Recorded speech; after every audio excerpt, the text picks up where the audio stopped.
Face it, you think you're one of the good guys. If you were transported back to Berlin in 1940, you're convinced you'd be the hero smuggling people to safety, or the daring assassin lurking in Hitler's inner circle. You'd never be the one to pull the trigger, right? Sorry to burst your hero complex bubble, but statistics and psychology are laughing in your face. No, you probably wouldn't be the hero. You'd most likely be the guy stamping the deportation papers, fixing the transport trucks, or simply filling out the spreadsheets with diligent efficiency. Today, we're not talking about the kind of monsters with fangs and horns. We're talking about something far more terrifying, something that wears a suit, ties a tie, and might be looking back at you in the mirror. This is what Hannah Arendt called the banality of evil. Jerusalem, 1961. The world sat in breathless anticipation for the trial of Adolf Eichmann. Who was he? The logistics maestro of the Third Reich. His job was simple: to transport millions of Jews to gas chambers with surgical precision and peak efficiency.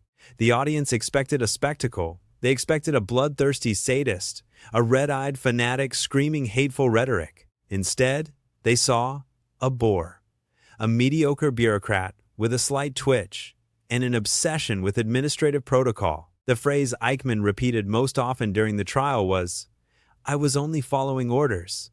To him, those weren't 6 million lives. They were 6 million logistical units. His goal wasn't to kill. It was to ensure the trains ran on time. As long as the schedule was met, he could go home and enjoy a quiet cup of cocoa with a clean conscience. Watching from the gallery, philosopher Hannah Arendt was stunned. She realized that the greatest evils in human history are often committed not by sociopaths or fanatics, but by ordinary people who refuse to think, who obey authority without question, and who outsource their moral judgment to the system. This is the banality of evil. The key word here isn't evil, it's banality. It means you don't have to hate anyone. You just have to do your job to become an accomplice to genocide. When you turn people into numbers and actions into standard operating procedures, morality is effectively offshored. Your boss tells you to run a misleading ad? You do it, because that's your job. The company asks you to build an algorithm that destroys teen dopamine for profit? You do it because you want that year-end bonus. In this chain, everyone is just a cog, so nobody feels the blood on their hands. You're probably thinking, Eichmann was an outlier. I'm educated. I have an independent mind. Oh, darling. Psychologist Stanley Milgram slapped the face of humanity back in 1961. The experiment was simple. As long as the student gets a question wrong, you flip a switch. The voltage climbs from 15 volts all the way to a lethal 450. When the student screamed in the other room, begged for mercy, and finally went dead silent, all it took was a man in a white lab coat calmly saying, "The experiment requires that you continue." 65% of participants, ordinary Americans, your neighbors, your doctors, your grandmas, flipped the lethal switch. They were sweating, they were trembling, but they kept shocking a man who might have been dead. Why? Because they felt, it's not my responsibility, it's the man in the lab coat. If Milgram proved you'd obey authority, Philip Zimbardo's Stanford prison experiment proved something darker. You don't even need an authority figure, you just need a script. Healthy college students were randomly assigned as guards or prisoners. A 2-week study imploded in just 6 days. Why? Because the good kids put on the sunglasses in the uniform, and their souls were instantly hollowed out. They didn't need orders to be cruel. They just felt that, as a guard, this is what I'm supposed to do. This is the second form of the banality of evil, role absorption, when you stop being you and start being the manager, the auditor, or the loyal fan. Your personal conscience clocks out. You're no longer responsible to humanity. You're only responsible to your role. Don't just look at history. You think you're safe? Modern-day banality doesn't need a Gestapo uniform. It just needs a Wi-Fi signal. Imagine you're joining an online cancel culture mob. You retweet an unverified smear, or you leave a toxic comment because everyone else is doing it. You think it's nothing, right? You're just one in a million.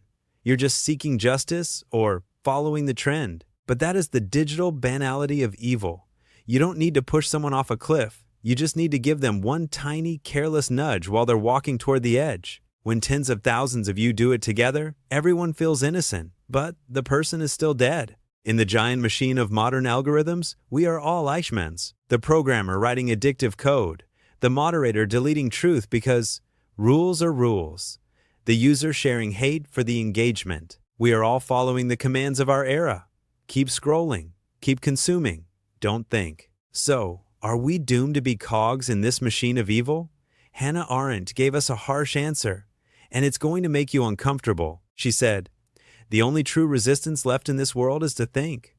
Not the kind of thinking you do while zoning out at a coffee shop. It's an internal dual dialogue, a duel between your soul and your conscience. When the system demands you do something that feels slightly off, the banal person says, 'Everyone else is doing it.' But the thinker stops and asks, 'If I were the only person on earth who did this, could I live with myself tonight?'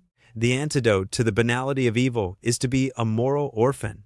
It means that when the collective fever drowns out reason, you have the courage to admit you don't belong to the crowd. It means you'd rather be the difficult asshole who breaks the mood than the efficient executioner. The next time you're faced with a command you have to follow, or a mob you're supposed to join, remember Eichmann. He wasn't a monster. He was just like you, someone who thought he was just working hard. Evil doesn't always wear a terrifying mask. It often wears the mask of professionalism, duty, and fitting in. The hottest places in hell are reserved for those who stay neutral or stay ordinary in times of moral crisis. So, tell me, are you still so sure you're not the executioner?